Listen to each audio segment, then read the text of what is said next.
Reste de Sainte-Marthe, Oui, Mme moi, je savais Sonia que Paulus. je la surélevais parce qu'en 2017, le niveau d'eau du lac des Deux-Montagnes, la crue, a fait en sorte que moi, j'avais une digue de 25 mètres, bonne pour 25 mètres au-dessus du niveau de la mer.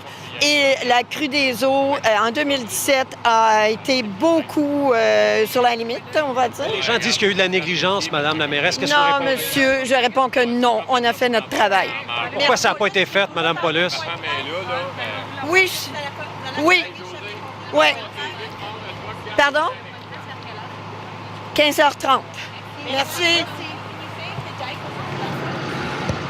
Alors, donc, c'est en direct, là, vous avez reconnu la voix d'Yves Poirier, la mairesse qui doit répondre à des questions, la mairesse Paulus là-bas, sur la gestion de la digue. Il y avait, on le sait, des signes avant-coureurs, selon certains. Yves, je retourne à vous, là, parce que la mairesse s'en défend de quelque négligence que ce soit.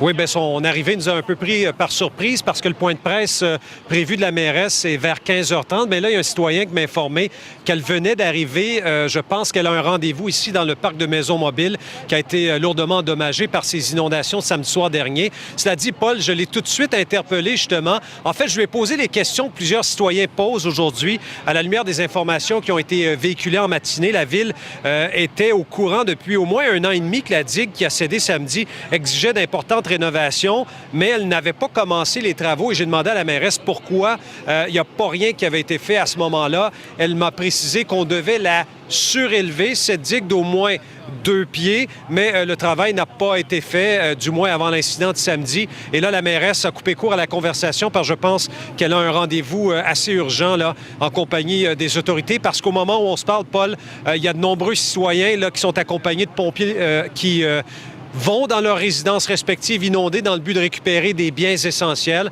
Alors, ça se fait sous haute supervision, cette opération, cet après-midi. Je rappelle donc 15h30, point de presse de la mairesse en compagnie des autorités. On pourra peut-être élaborer davantage avec elle sur ces questions. Et aussi cette menace d'action collective. Négligence, vous avez entendu, elle estime qu'il n'y a pas eu de négligence. Elle ne semble pas non plus trop inquiète par le fait que des citoyens voudraient peut-être entamer des procédures judiciaires contre la municipalité. Alors voilà pour ces informations de dernière heure, Paul. Alors voilà, Yves Poirier qu'on retrouve un peu plus tard à 100% Nouvelles.